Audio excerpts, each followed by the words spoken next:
कि नीतीश कुमार घुटनों पर कैसे लाते हैं, भारतीय जनता पार्टी को कैसे लाते रहे हैं, उसके कुछ उदाहरण पहले हम बता देते हैं। 2020 का विधानसभा चुनाव था। चिराग पासवान एनडीए में थे, आधिकारिक तौर पर एनडीए से अलग नहीं हुए थे, तैयारी कर रहे थे कि नीतीश कुमार के खिलाफ चुनाव लड़ना है और अपने उम्मीदवार उतारने हैं उन सीटों पर जहां जेडीयू के उम्मीदवार होंगे। लेकिन एनडीए में वो थे, अलग नहीं हुए थे, नहीं उन्होंने एनडीए छोड़ने का ऐलान किया था, तय था कि छोड़ देंगे। एनडीए की संयुक्त बैठक थी पटना के चाणक्य होटल में और नीतीश कुमार को उस कार्यक्रम में शामिल होना था, उस बैठक में शामिल होना था। नीतीश कुमार अड़ गए और उसके बाद नीतीश कुमार उस बैठक में जाने को तैयार नहीं थे, उस मीटिंग में जाने को तैयार नहीं थे। बिहार बीजेपी के तत्कालीन प्रदेश अध्यक्ष, अगर मुझे ठीक से याद हो तो बिहार बीजेपी के तत्कालीन प्रदेश अध्यक्ष डॉक्टर संजय जायसवाल को भारतीय जनता पार्टी के ऑफिस में जाकर, भाजपा के दफ्तर में जाकर प्रेस कॉन्फ्रेंस करनी पड़ी थी और उस प्रेस कॉन्फ्रेंस में ये ऐलान करना पड़ा था कि जो नीतीश कुमार की नीतियों को नहीं मानेगा वो एनडीए में नहीं रह सकता, वो एनडीए का हिस्सा नहीं हो सकता। यानी कि चिराग पासवान को एनडीए से बाहर का रास्ता दिखाया गया था बीजेपी के द्वारा और तब नीतीश कुमार उस संयुक्त प्रेस कॉन्फ्रेंस में शामिल हुए थे।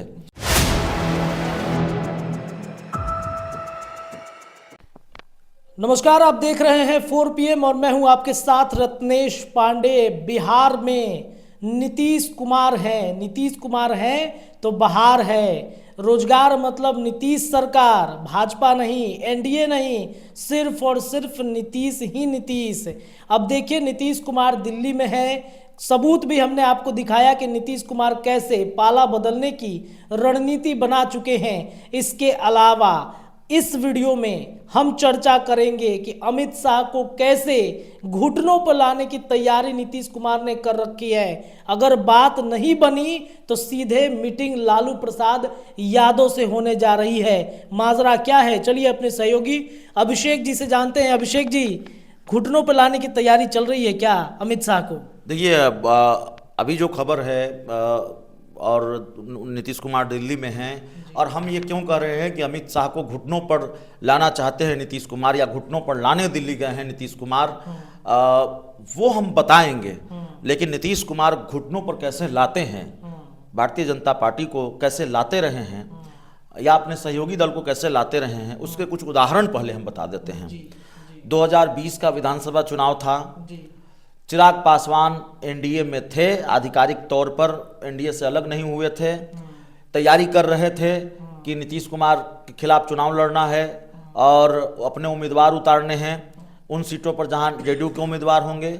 लेकिन एनडीए में वो थे, अलग नहीं हुए थे, नहीं उन्होंने एनडीए छोड़ने का ऐलान किया था, तय था कि छोड़ देंगे। एनडीए की संयुक्त बैठक थी पटना के चाणक्य होटल में और नीतीश कुमार को उस कार्यक्रम में शामिल होना था, उस बैठक में शामिल होना था। नीतीश कुमार अड़ गए और उसके बाद नीतीश कुमार उस बैठक में जाने को तैयार नहीं थे, उस मीटिंग में जाने को तैयार नहीं थे। बिहार बीजेपी के तत्कालीन प्रदेश अध्यक्ष, अगर मुझे ठीक से याद हो तो बिहार बीजेपी के तत्कालीन प्रदेश अध्यक्ष डॉक्टर संजय जायसवाल को भारतीय जनता पार्टी के ऑफिस में जाकर, भाजपा के दफ्तर में जाकर प्रेस कॉन्फ्रेंस करनी पड़ी थी और उस प्रेस कॉन्फ्रेंस में ये ऐलान करना पड़ा था कि जो नीतीश कुमार की नीतियों को नहीं मानेगा वो एनडीए में नहीं रह सकता, वो एनडीए का हिस्सा नहीं हो सकता। यानी कि चिराग पासवान को एनडीए से बाहर का रास्ता दिखाया गया था बीजेपी के द्वारा और तब नीतीश कुमार उस संयुक्त प्रेस कॉन्फ्रेंस में शामिल हुए थे। इससे पहले एक ताज़ा उदाहरण जरा याद रखिए, 2024 का ही शायद उदाहरण है कि नीतीश कुमार 2023 के अंत का या 2024 का उदाहरण, नीतीश कुमार इंडिया गठबंधन का हिस्सा थे और कैसे लालू तेजस्वी उनको मनाने के लिए गए थे। जिस दिन मनाने गए रात में प्रोफेसर चंद्रशेखर का विभाग बदला गया और आलोक मेहता को बिहार का शिक्षा मंत्री बना दिया गया और इतना करके भी नीतीश कुमार का मन नहीं भरा, तब भी वो नहीं माने, पाला बदलना था तो बदल लिया। तो ऐसे अपने सहयोगी दल को नीतीश कुमार घुटनों पर लाते रहे हैं। अब अमित शाह को नीतीश कुमार क्यों घुटनों पर लाना चाहते हैं, अमित शाह को क्यों घुटनों पर लाना है? क्योंकि उन्होंने बयान दे दिया। बिल्कुल, वही अपने दर्शकों को बता दें। अमित शाह ने एक इंटरव्यू में ये कहा उनसे सवाल पूछा गया कि क्या नीतीश कुमार के नेतृत्व में ही आप चुनाव लड़ेंगे, नीतीश कुमार ही चेहरा होंगे। अमित शाह ने ये गुस्ताखी कर दी कि ये कह दिया, गुस्ताखी शब्द का इस्तेमाल इसलिए कर रहा हूँ कि जेडीयू नाराज हो गई, बिल्कुल। तो ये कह दिया कि देखिए टीवी चैनल पर इस सब तय नहीं होगा, पार्लियामेंट्री बोर्ड की बैठक में तय होगा। अमित शाह ने बिल्कुल कन्फ्यूजन क्रिएट किया, सस्पेंस क्रिएट किया।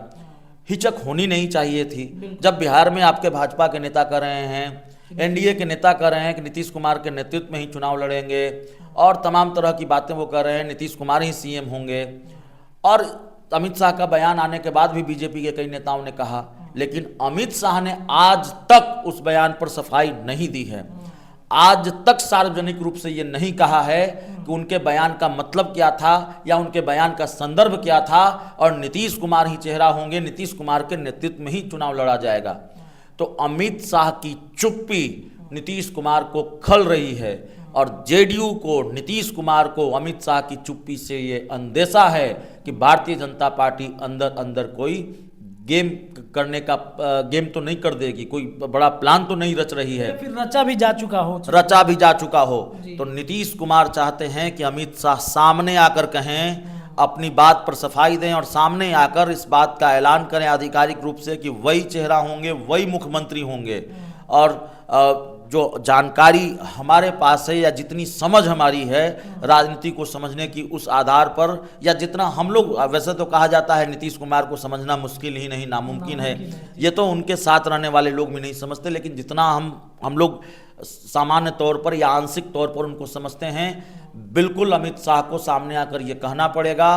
अगर अमित शाह नहीं माने, अमित शाह नीतीश कुमार के सामने नहीं झुके, ऐसा उन्होंने नहीं किया, तो पहले से तय माना जा रहा है कि खेल होना है बिहार में, और तब तो और खेल हो जाएगा। हर हाल में नीतीश कुमार ये चाहते हैं, जेडीयू ये चाहती है कि अमित शाह सामने आकर इस बात को स्वीकार करें कि नीतीश कुमार ही एनडीए का चेहरा होंगे, 2025 के मुख्यमंत्री वही होंगे। सम्राट चौधरी के कह देने से क्या हो जाता है? संजय जायसवाल ने तो कहा कि शीर्ष नेतृत्व तय करेगा। दिलीप जायसवाल के कह देने से क्या हो जाता है? फैसला दिलीप जायसवाल को लेना है या मोदी शाह को लेना है?